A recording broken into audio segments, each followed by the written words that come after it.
And then he said to the vicar,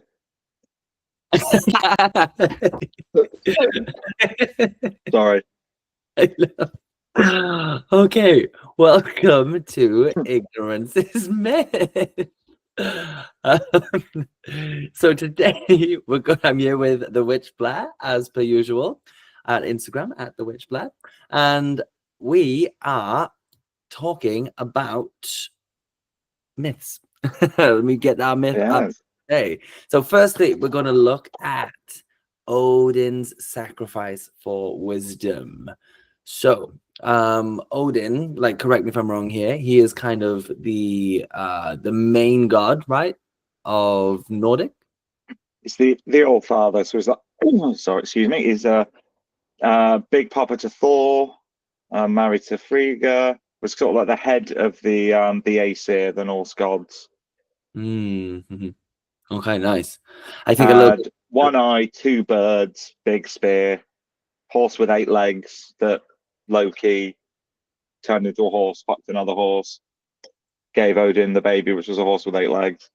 Oh my god, I love Norse mythology. Like, Norse myth is like, well, specific, most pantheistic myth, and it's like, I think we mentioned this previously. It's like, you know, these gods are immortal, so they live forever. So there's kind of no need to grow up, and they get so petty. Like at one point, like Odin's wife, bangs 3 dwarfs to get a magic necklace. Oh my god! And Odin finds out, steals the necklace, and his missus is like, "I want my necklace back." And Odin says, "Fine, you will have the necklace back, but only if you cause a war that causes 10,000 men to die on each side." His wife Frigga doesn't even bat an eyelid. She goes, "Yeah, sure, yeah, I'll do that." Never give me the necklace. I want the diamonds. Yeah. And I can relate to that kind of energy. Like, if I was immortal, I'm not going to go forever without this necklace. The humans are going to die anyway. We might get some more warriors for Valhalla, and when they turn up, I will be decked out in the best necklace. Absolutely, they'd thank her for it, I'm sure. Yeah, but yeah, the sort of a pettiness and a childishness, a sort of a, well, I can grow up tomorrow because there's endless tomorrows kind of vibes. Yeah, I like that. I like that a lot. But it's good that we're doing, you know, a story about Odin, because at least, you know, you're confident in how to pronounce his name. Yes, I can pronounce that one. I know that one. There's going to be some in this that I'm going to ask you how to pronounce, and I'm hoping you can help. I mean, I've seen something, and I'm like, I'll give it a go, but I've not heard that one said out loud before. I've only read that one, so so we'll have to just do a blanket apology in advance for the language we butcher.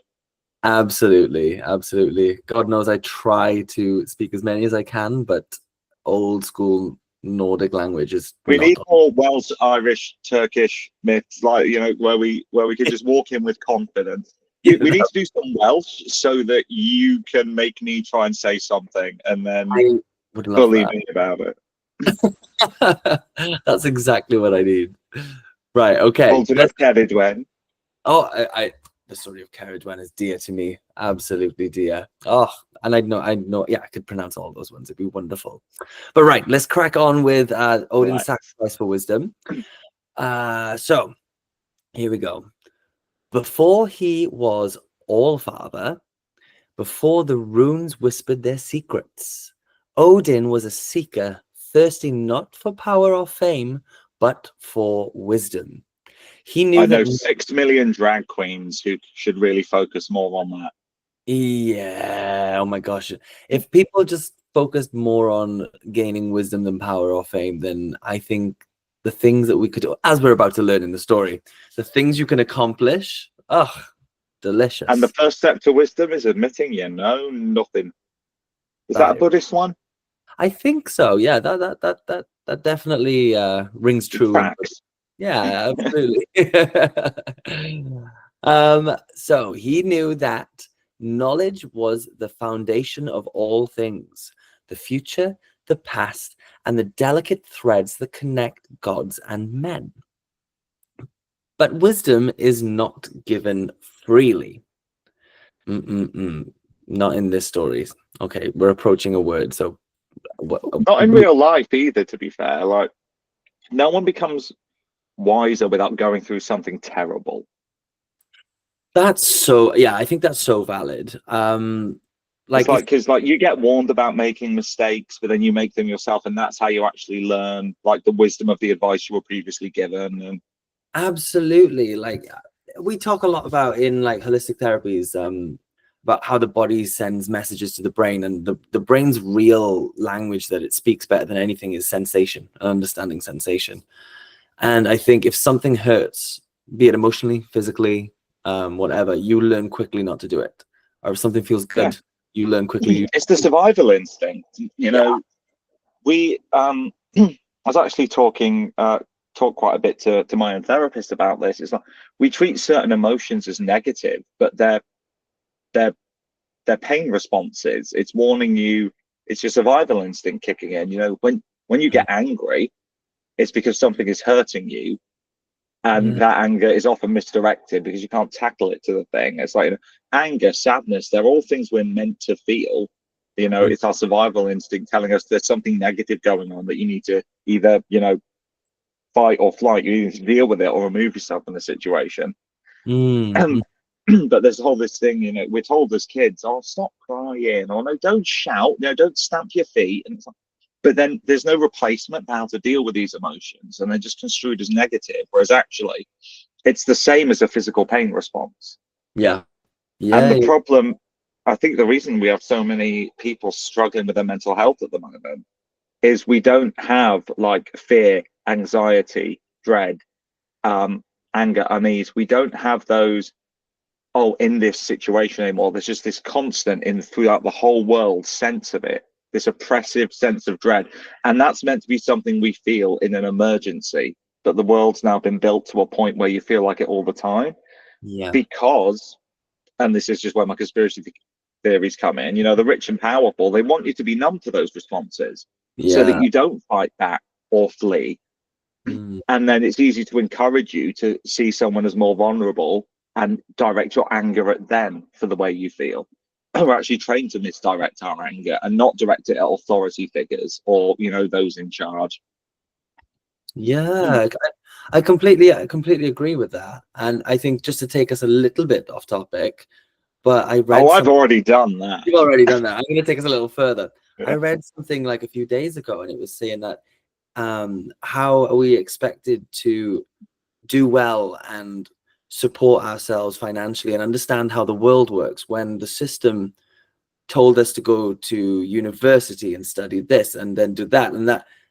And actually, what the system did was told us the best way to succeed is to get into debt before you're financially literate. Yeah. I thought, that, oh my gosh, like as an adult, I turned 18 years old, went to university, became thousands and thousands and thousands of pounds in debt. And that was how I began adulthood. What, Yeah. how are you? Is And that like, not set? I had to study the water cycle every year in geography. No one once told me how loans or mortgages or taxes work. Right. They teach you how to write a CV, but they don't teach you how to do a forecasting sheet or Yeah. how to run a And business. it's like, you know, I was trigonometry till the cows come home, but I've never once found myself knowing I was 50 meters away from a lighthouse that is 90 meters tall and needing to know the length of rope I need to attach to a grappling hook to get to the top of it. You know what I mean? Absolutely. It's And it's like, all these are basic life skills. You can apply them in so many real world situations. I'm like, a lot of them, no. You know, No. in I did biology up to A level, and I learned a lot of very interesting things about the human body, but I didn't know how to like tell if, you know, physical symptoms either me or someone else are going through are something to be seriously worried about. Yeah, yeah, yeah. Like, I didn't know how to, and I'm not suggesting that every like child in school should be like trained as a doctor, but like just having the bare minimum, like first aid. Why are we like things that actually can be useful? I genetically modified bacteria in my biology level with cells from a jellyfish that glows in the dark to try and create glow in the dark bacteria. And I'm like, Whoa. what is this setting me up for? And I say I genetically modified. We literally put two things in a petri dish, and they're like, you've genetically modified this bacteria. And I was like, What? great, what? Yeah, and like I understand the process of how that works, but what good is this to me? in secondary school. You know what I mean? Right, exactly. That And it's wisdom like, is not given to you freely because it costs you time. no, but again, like that I questioned stuff like this when I was in school, possibly because of the autism. And what I learned, the wisdom I gleaned from that, for being like told off for asking these questions. When we did my GCSE in English, we read The Color Purple, Oh, wow. and I got told we had to read certain chapters of the book, Hmm. and we were told not to read any other part of the book because if we reference parts of the book that weren't the assigned chapters in the exam, we'd be marked down. And I'm like, and I remember saying to the teacher, wait, we're expected to take this out of context of the entirety of the novel. And I was like, I've already read the whole of The Color Purple before this got picked. Like, so if I reference like something that's going on here and call it a theme because I know it happens at other points in the book, I'm going to get marked down. And I was That's like, and that's when I sort of realized, oh, we're just trained to remember things for a short amount of time, repeat them on request, and then forget about them and move on. yeah, And it's like that's what our education system is designed to do, designed to basically get people learn this quickly, repeat the party line. If we need to change it, you forget that and you learn this instead. And like yeah. saying that as a 16-year-old to your English teacher and watching them sort of sad, one, that you've cottoned on, but two, that it's true. Yeah, And them knowing that they can't do anything about it because they're aware that the system's fucking stupid. yeah. That's it. And like, there's just no getting out of it, is there really? Like, Yeah, there's that's a difference between knowledge and wisdom. Because like that's knowledge is knowing the answer to what's is it? There's a sense of knowledge is knowing what to say. Like charisma is knowing like how to say it, and wisdom is knowing whether you should say it. right. Yeah, I like that. I like that. I Yeah, think you're absolutely right. I think there's more understanding that comes with wisdom, and I think wisdom comes from experience and knowing from a deeper cellular level. I think knowledge is almost more external. It's more about focusing the mind onto things. I think wisdom comes from bringing the mind inside. yeah. Personally. Because I think knowledge is basically it's meant to be like the truth. But I Yeah. think wisdom is knowing that that's not always the best way to go. Like some of the stuff I've talked about in my therapy, stuff from my past, it's like, oh, have you ever brought this up with the people involved? I'm like, no, because Mm, there's no net benefit to that. Like I've moved on. They yeah. might not know the full thing of what's gone on, but Mm, bringing it up will only make them feel worse and make them feel bad, potentially strain our relationship, and also make me feel bad for having done all that. There's no net positive. And yeah. again, there's this idea of, oh, we should always tell everyone in your life everything. God, no. Oh God, That's a no. terrible piece of advice. And Some again, it's like, the knowledge I've acquired through therapy of like, what has traumatized me throughout my life is good. But then there's like the wisdom is knowing what to do with that, and just causing more pain with that information is pointless. Like if mm, it would make me feel so much better to like clear the air, absolutely. Don't yeah, suffer in silence. But the idea that you should always talk about this stuff is like yeah. only if it's going to improve for someone what's going on. So I know they do that with 12-step programs, don't they? And they have Yeah, to make amends with everybody. But there is a clause in that tells them that if it's going to cause more harm than good, they don't have yeah, to. So I think that's a very important thing to remember. And I think that wisdom is understanding, is that going to create more harm than good? yeah. Yeah, for sure. Because I think wisdom is a bit Now more. that we're sorry, So I was just gonna say wisdom is a bit more nuanced. That's all. yeah, Yeah. I think now that we've waxed lyrical for a good 20 minutes about what we think wisdom is, I should probably let you tell the rest of the story. Yes, back to the story. Back to the story. Okay, so where were we? We've literally just begun. Okay, so one day Odin Odin learned the secret.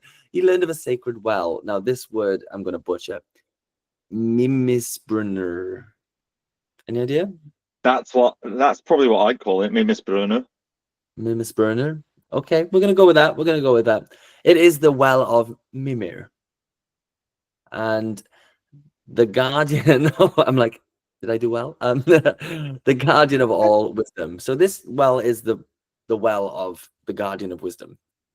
The well's I do waters. love. Sorry, I know that we keep getting off track, but it's like because we've done like the hazelnut bush of wisdom, which then fed its wisdom to the salmon of wisdom, which was then fed to um Finn McCool. But it's like I love that every like different sort of mythological set has like this one place is where wisdom comes from. Yeah, it almost makes it seem like that there's some sort of pilgrimage you can go on to get it, isn't it? You know? Yeah, what we need to do is start fracking for wisdom. Right. Oh my God. Now that I can get I behind. am totally against fracking. Every so often I forget that this isn't just us chatting and it's being recorded. I think fracking is terrible. That was a Yeah, joke. of course, not a good thing to be doing to the planet, of course. No. But if you want to metaphysically frack for wisdom, I recommend it. Yeah, metaphysically drill through your own crust for wisdom. Yes. Exactly. Eat some hazelnuts and some salmon. I wouldn't necessarily put those two things together. No, But salmon for main, hazelnut mousse for dessert. no. There's hazelnut Nutella. Yeah, Nutella's amazing. I love it. Okay, so Sorry, I will let you get through the story. all right. So he learned of the well, and the well's waters held the deepest knowledge in the universe, runes, secrets, and of magic, the meaning of life and death. So to drink from it was to know everything, but to drink, one must pay a price. But then it is like, like Nando's. Once you've had one drink, it's free refills. Oh my gosh, I see. Do they still do that? That's great. With soft drinks, I think some restaurants still do. Yeah, could you imagine they did it with beer? Oh my God, I'd never leave. You die. I'd like to think I'd be perfectly pickled. In vino veritas, my friend. Exactly. They use embalming fluid on the mummies and stuff. They can just use wine on me. I'll just be completely I embalmed. think you've done a pretty good job of embalming yourself while alive. At the end of the world, if it's the Christian thing or all the dead rise from their graves, it'll be you and Joan Rivers who look exactly the same as when you went in. Yeah. I love that. Oh God. Okay, back to the story. Odin journeyed across the frost. He journeyed across the frost and fire through shadowed forests and barren peaks until he reached Mimir's well. There stood Mimir himself, wise and ancient, a being who had guarded the well since the dawn of time. That's a tiresome job. It feels a little bit waiting for Godot, doesn't it? But also, could you imagine if he wasn't wise, like he wasn't allowed to drink? He's just like some absolute lunatic stood. I love that. Asking Was for he even wise enough to think maybe if I have a sip of the water? yeah. Oh God, you can lead a horse to water. But you can't make it gain wisdom. No, that's it. You can't. That's what I've got from this. So he says, you may drink, but if you do, you must offer what is most precious to you. Now, this next bit absolutely blows my mind. Odin knew what he must do. With steady hands, he raised his spear and plucked his own eye out. His precious eye, the symbol of sight and insight. He dropped it in the well, watching it sink beneath the dark waters. He knew what he must do. He knew what he must do. He said, you've got to get rid of what's most precious to you. And he went, okay. Spear into eye. That is crazy to me. That is a... Well, because like he's primarily above all things, Odin's like a war god. And like, sitting upon high, look at the All-Father looking all over everything sort of vibe. It's like, well, giving up your physical sight to have something a bit more metaphysical kind of makes sense. Makes sense, but my God, that takes some big swinging testes that I don't have. Ironically, if he was part of the Irish pantheon, he would have no longer been able to be king. Ah, yeah, I think it's is it Nuala who loses his arm and therefore cannot be king because he is no longer physically perfect. and then a silver arm is made for him that replaces it, and he's allowed to be king again. Oh, that's nice. I love that. Yeah, yeah. We need to, make things accessible for those. I completely agree.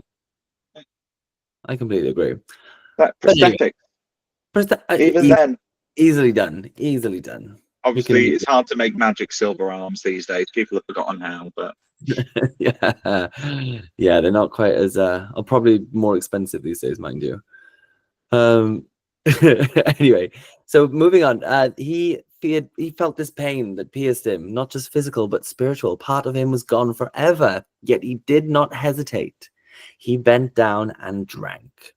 As the cold waters touched his lips, visions flooded his mind, the runes carved in ancient stone, the songs of creation, the fate of gods and men. His lost eye became the price of a wisdom much deeper than sight. From that day forward, Odin was no longer just a god, he was the All-Father, the one-eyed wanderer who knew the secrets others dared not seek. He taught the runes to men, shared the stories of the cosmos, and accepted the loneliness that came with knowing too much. at some point in this story as well, he's meant to hang himself upside down from the world tree for 9 days. Oh, interesting. What was that for? The same myth. Oh, yeah, no, but like, what was it for? To gain wisdom. To gain wisdom. Is it to like, I guess the shorthand of the myth that's normally given is Odin hung from a tree for 9 days and gave his eye. It's like, yeah, I think it's before he goes in to drink from the well, he hangs himself from the tree for 9 days. Right, okay. Like, not to spoiler alert, it's what it says in the summary section you've got here. I've literally got it in the summary section, you're right. Yeah, when I saw it there, I was like, why has that not been mentioned in the main story? I think that would be in the story. Okay. Because I've never heard I've never heard this much detail about like the part of him drinking from the well. I've sort of heard that as an addendum. It's like, oh, he hung from the tree for 9 days to gain wisdom, and then drank from the well. So I believe the well is somewhere at the base of the world tree. Memory serves. Okay, yeah. I mean, that makes sense. Like, at the foundation of the world is wisdom. Yeah, and like we said earlier, it's like, you have to go through something to gain wisdom. I don't think it necessarily has to be, you lose something like an eye, but something people don't realize is we sacrifice all the time, even if it's just our time. And I say just our time, but it's a precious resource. We don't know how much we've got, and we know we're going to run out. That's and it. the amount of time that gets wasted on things that truly don't matter, but we've been told to believe that they do. That's it. The grind can F off. That there is nothing wise about the grind. No, nothing. Absolutely makes no sense to me. I completely agree with you. I think that if we look at our time, like if we look at money, if we were unsure of how our paycheck was going to be, we wouldn't budget our money on things we don't want to spend it on. We would prioritize. And we are unsure how much time we have here. Yeah. So why do we invest our time into things that we don't want to prioritize? For security. Yeah. Because our security is held hostage by the states in which we live, basically. It's like, if you don't join in with the system and dedicate this much of your time to working for someone else who will pay you a minimum wage while they rake in billions, you starve, you're homeless. I have a question. So basically what we are told within society is you are going to trade your time, and to give you back from that, what you can get back from your time is the means to have more time. It's the means to survive is what we're given. Which is what I mean. So if we survive, we'll have more time physically, but we still have to spend that time doing the things that we don't care about or we're not prioritizing. And that's difficult, because I not like there is a real privilege for the people that it's a shame that this is not more widely felt, that people have a job they love and a career that they really enjoy, and their work doesn't feel like work. Like, I'm very aware that for me right now, talking to you about this sort of stuff is my work, and I feel so honored and privileged, and I wish the whole world could have that, you know, and feel that. I'm both happy for you and also bitterly jealous. I'm aware it's not the norm. I'm aware it's not the norm, and I don't know. I think that's really sad. I think as someone who's spent a lot of time on the fringe of society, I've not necessarily done things in the most conventional ways. Um, I tried everything. You know, I Yeah, tried everything. I lived everywhere. I've done all the jobs. You know, like Nessa from Gavin and Stacey, and she's like, "Oh, back when I was driving trucks for Mick Jagger," and like, you know, yeah, all this, like all these things. Sort of, I feel like her sometimes, you know, and I'm just like, people are gonna stop believing me when I'm telling them, "Oh yeah, just like that time I was here doing this." Like, yeah. um, I feel blessed that I've had the opportunity, and that was always my goal. I didn't work to buy a house. I didn't do any of But that. you giving up that time, that was your sacrifice for the, knowledge and wisdom of what was the right thing for you to do. And I'm still on that journey. Yeah, And, absolutely. seeing that you got there gives me hope, which is good.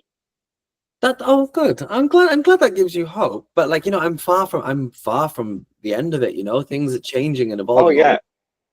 There's If you new. think you've stopped growing, you might as well just die, Yeah, right. because That's it. anyone who thinks that they've got to the top is a lunatic. Yeah. I think the other big problem is that we judge someone's value as a human being based on how much they commit to this system and how much they put in. Because Mm, I've got a chronic illness, and because I can't work work the 40-hour week, yeah. I'm seen as less valuable by employers, and I'm treated as such. Even if I've been hired by somewhere part time, I'm Yeah. treated with less respect. Yeah, for sure. And it's like, well, what think about the things I do in my spare time, the things I do that I actually think do give something meaningful to the world, like when I'm performing and I make people laugh. Having Yeah. someone come up to me after a gig and say, "I've had such a terrible day." This has happened before, but like when you were on stage, I was able to laugh, and that felt really good. It's like Yeah. the fact that that is not valued enough by society. That's not seen as a valuable thing. So I can't do that to make all of my money. Yeah. I think Is that's kind of sad, because it. it's not seen as a necessary thing, and we see the world like, the government's always trying to shut down funding Mhm. for art. So it's just like humans need that to survive. My And the goodness. sad thing is, the people in power are wise enough to know that, but the last thing any government wants is the people to have hopes or dreams beyond what the government wants them to have, Absolutely. because So then things get difficult, and the people who have power and money have to start making compromises that they don't want to. I completely, yeah, I agree to that. I hear exactly what you're saying, and I think from this story, I'm getting in relation to that, like, your wisdom is what you understand and how you see the world and how you understand it works. And I get, And also getting that it isn't just about sacrifice, it's about risk. yeah, Like, I know Odin's hands were steady, but one slipped with that spear, and that's not an eye coming out, that's a spear in your brain. like, yeah, like that is Like, risk. and again, there's people's fear of loss now, and that's how Mm, people are turned against each other. Like, all these immigrants coming up here, they're going to take all the jobs, so you should hate them. And it's like, no, that's people are afraid to give up anything they have, even if it's something that no longer serves them. yeah, absolutely. And they try and define themselves by things that don't actually resonate with them. Like, the amount of people that define themselves by their career, but deep down it's not, it's something that they're doing for money, and so that they can say they're doing it. It's not something that brings them joy, that nurtures the parts of them spiritually that need nurturing. And Yeah, it's a rigged game that so many people buy into, because, and again, it's like, it's easy to say there's so many problems with the system. I don't mm, know the answer. that's it. Sometimes I don't know how you beat the system. I think the only way you can is to make your own, Mm. and your system is going to have to coexist against that system. But there are ways around everything, Mm. and they are there. You just gotta drink from that fountain. You just gotta find the Yeah. wisdom, the knowledge to do it, and that can And take. And it can be if something, painful. yeah, if gaining something matters that much to you, then you need to be willing to give up something else. Not Mm-hmm. even something, yeah, but and it might be something that matters, but sometimes you have to make that choice of what matters more. Yeah. Like, despite what so many like modern myths, like modern Disney retells of fairy tales say, you don't get to have everything. No. No. And with the world going the way it is, people are forced into more and more difficult choices. Mhm. Um, whether you're living in a war-torn place or a third world country, or even in the first world, like Mm. it very much feels like the walls are closing in and tough choices have to happen. It's like if people are going to be put in a position where they have to decide what's more important. Yeah. Absolutely. And I think the future of, humanity depends on people picking things that actually matter over the things they've been told to believe matter. I think people really need to take some time to look deep inside themselves and decide what actually matters. Yeah. I think it really is representative of the shadow work that needs doing. And it's looking into the darker side of our psyche and our mental health and Yeah, understanding ourselves much more. And that's not like nothing I hate more than people who tell me, oh, that's not very spiritual of you. I'm like, if you had mm, any idea what is involved within that spiritual journey, the things that come up, the new things you have to deal with, yeah. then you wouldn't be saying that. Like I had a long sort of war of attrition with the darker sides of my psyche, and then I realized I need them. Yeah. Those are the things that have got me through the most terrible parts of my life. Mm, Anger and spite are the reasons I'm still alive and have managed to make it as far as I have sometimes. And I think we can't be blamed for how we feel. We can only be blamed for what we choose to do. mm-hmm. And I think we need to stop framing some emotions as negative and recognize that they're a vital. We evolved the ability to feel this for a reason. Yeah. We need it to survive. These are And messages. yeah, these are pain receptors. These are telling you that there is something that is wrong. Yeah, absolutely. Um, and we need to start teaching people from a young age how to process that in a healthy way, Yeah. Yeah. because you're just told, no, don't be angry about that. No, don't lose your temper. No, don't be sad. Don't cry. Mm-hmm. Why don't you just cheer up? Yeah. Like, I actually got a message from someone the other day. It's like, check in, how you doing? I'm still not doing so great because like my depression's been around recently. I was like, oh God. And the response was, what, still? And I'm like gesturing at the world around me that's falling apart. And it's like, how is like I've got two choices right now: be sad or be distracted. Yeah.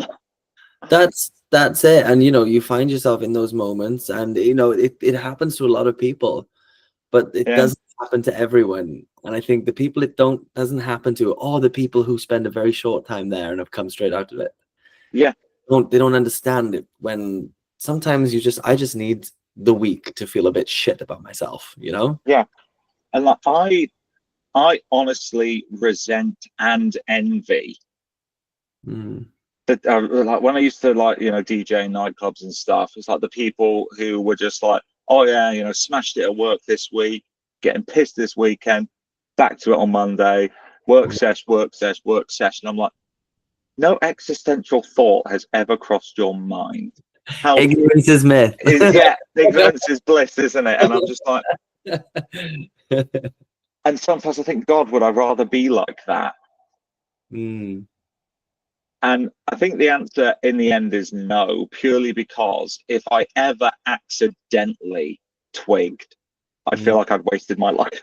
And I'm not saying that, I'm right and they're wrong. It just seems baffling to me how people can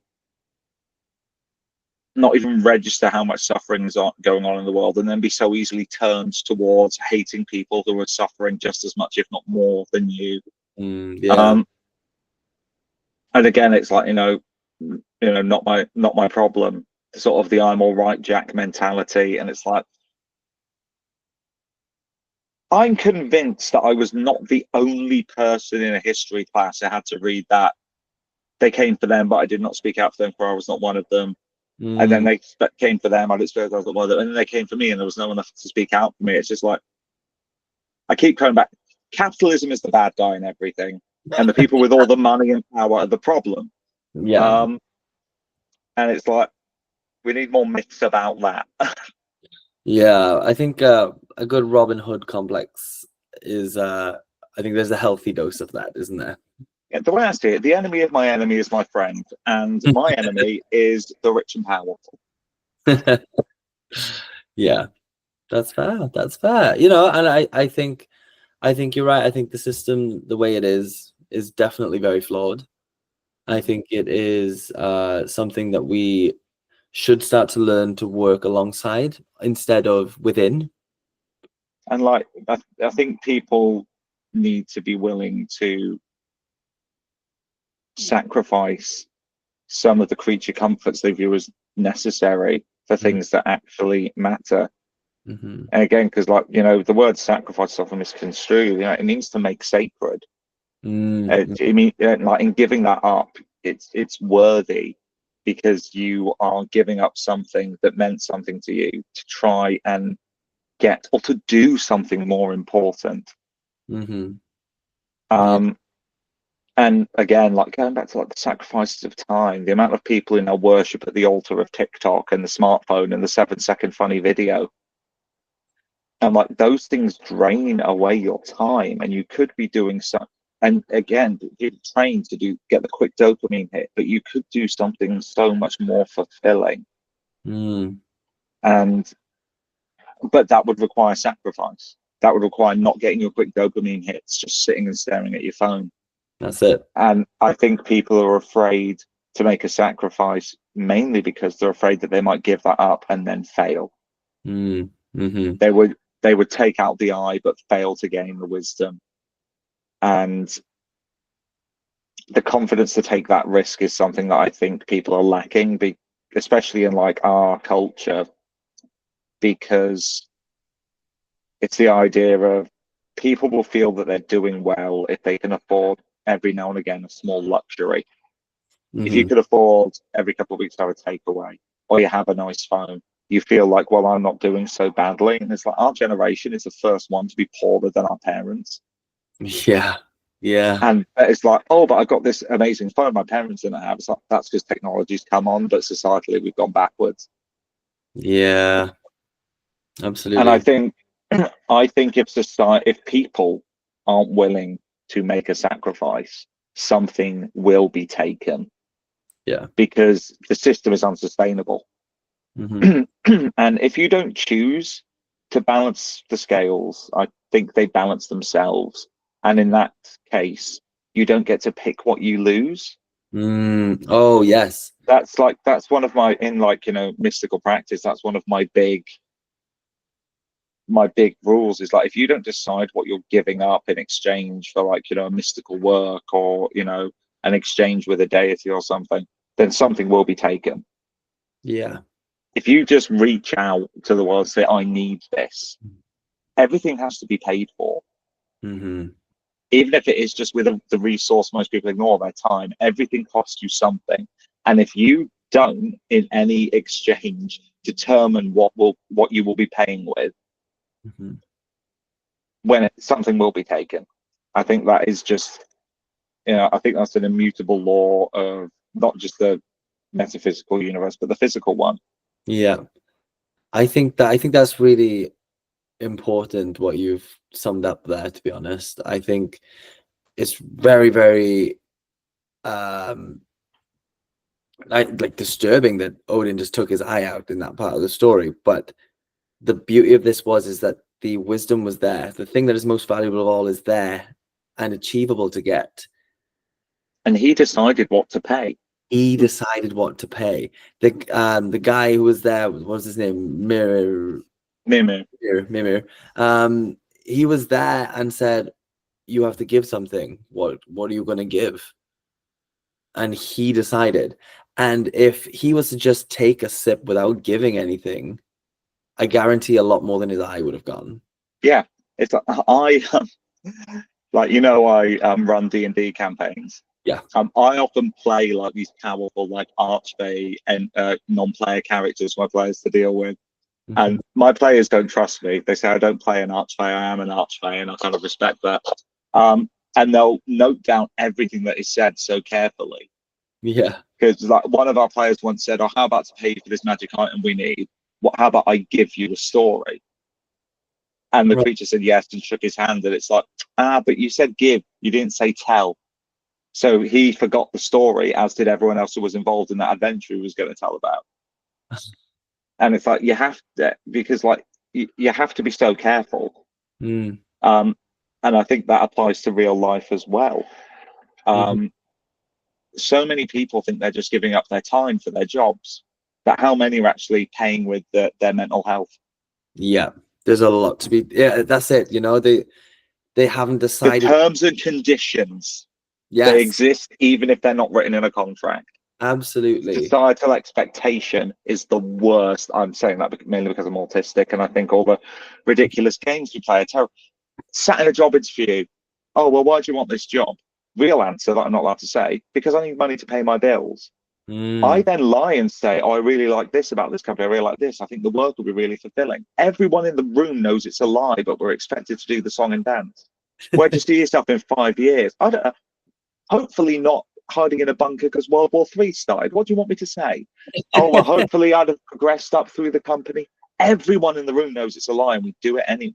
Yeah, it's all part of the game because I think when you come across with those answers, they have seen that this is someone who does not know what they're willing to give, so they can take everything. Yeah. That's Whereas it. I go in there, I tell the lies, and then they hire me and I just go, well, hang on. This wasn't in my job description, and that's why I don't keep jobs for very long. Between the chronic illness and the absolute refusal to be exploited, I move around the normal job circuit quite a bit. It's good. It's good to not back down, and it's good to have a bit of a backbone when it comes to how you're being treated. I really do think that's important. Well, one point I came to towards the end of my recent bout of therapy, my last session was last week, was like you said, sitting on the fringes of society, you get punished. But I think when you're different, neurodivergent, or you have a disability or a chronic illness, you're actually punished more trying to integrate because you're given the promises and you're told you'll be treated fairly, but then you're punished when you can't you can't do what everyone else can do, for example, or you don't play the social games the right way. It's like it's actually better to be the Disney villain, not be invited to the christening. Everyone tells stories about how horrible you are, because at least then you're not killing yourself trying to get a reward you'll never be given. I think it's important to take control of your own story. I think that's a big part of it. Absolutely. And I love that Mel Robbins thing that's big at the moment, the let them theory, where you just say, let them do what they're doing, and then let me react in a way that benefits me. And I think that is such a beneficial way to work through that. I really do. Yeah. I really do. It's fantastic. The amount of times where I've lost a job and they've been bizarrely confused that I wasn't upset. Or I remember once I went in for this job interview, and the job itself was so vague. And then so it was to be an admin support at this legal company, and I've worked in legal offices before. I've actually found the work really interesting. This would be good. Yeah.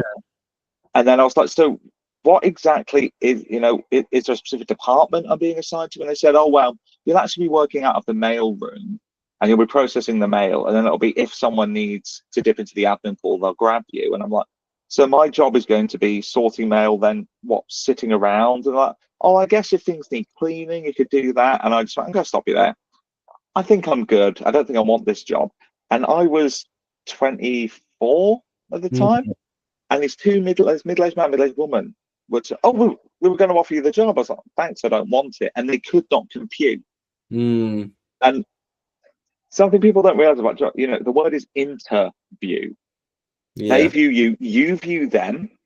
Yeah. And I would advise anybody listening, if you're ever in a position where it won't absolutely, I was lucky at that time that I was in work. I was just trying to look for something different and more interesting. Yeah. So I didn't need it. If you're ever in a position to walk out halfway through a job interview and say thanks, but no thanks, because that will remind you, it reminds you so much of the value you have and what you have to offer. I walked out of that interview and they were like, well, we were going to hire you. And I'm like, yeah, but I know that I'm too good for this. Maybe not this place, but for what you were offering me. Absolutely.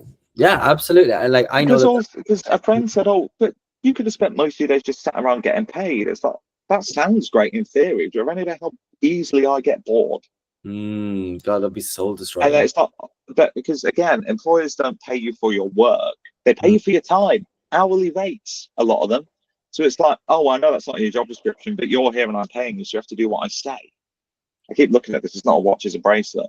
And it's like, the best job I ever had was sadly only a temporary contract for an event, for a big event, and the events running up to it.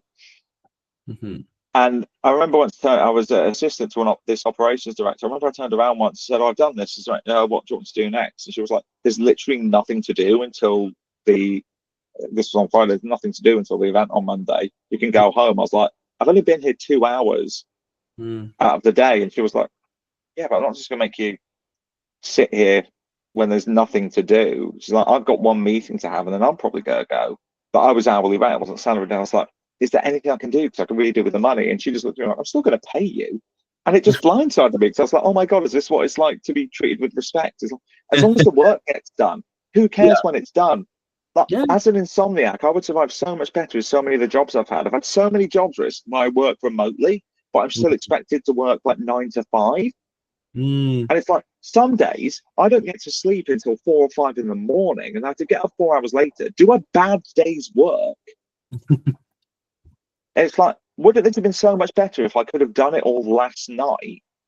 Absolutely. Submitted everything. If people need me for meetings, I can always keep like an hour free in the late afternoon. But it's like, oh no, because how are we meant to know if you're working, if you're doing it when we're asleep? Well, maybe you could trust me. It's the same as with like, how many people on benefits don't actually need them? It's like, surely it's better to make sure everyone who needs something can get it. And if 1 or 2 people exploit that system, it never actually costs that much. Like, when I give change to people in the street, I've had relatives of an older generation say, well, they're just going to spend that on drugs. It's like, well, they said they needed to get somewhere to sleep tonight. And I'd rather that give money to someone and then get drugs than not give money to someone who was going to use it to get themselves somewhere to sleep. And we have this mentality of like always seeing the worst in people and like using it as an excuse to not help those in need in case they're lying. And it's like every liar gets caught out in the end. So just do the right thing. Do the right thing. I like that. And on that note, we're going to finish this conversation. This might be the longest episode ever. I think it might be. We'll have to edit a lot of it out. People will listen. It's fine. It's fine. It's cool. Yeah. We'll listen to our dulcet tones. Listen to it to go to sleep. All the tales of World War III. Oh my God, we should we should do one episode where we just do it in ASMR style. I'm down. Let's do it. We'll have to do something about like Hypnos or Morpheus, like gods of dreams and sleep. I love that. I literally do go to sleep to those like mythologies, like in ASMR. I love them. They're just so tell me straight out. I never get past the first 10 minutes. This is why maybe my mythology isn't as good. Yeah, it's also why you can't pronounce any of the names. You don't get through the introduction. Right. Well, anyway, we're going to leave it there and we will catch up with you next time. Thank you very much for listening and see you later. Bye-bye. Bye.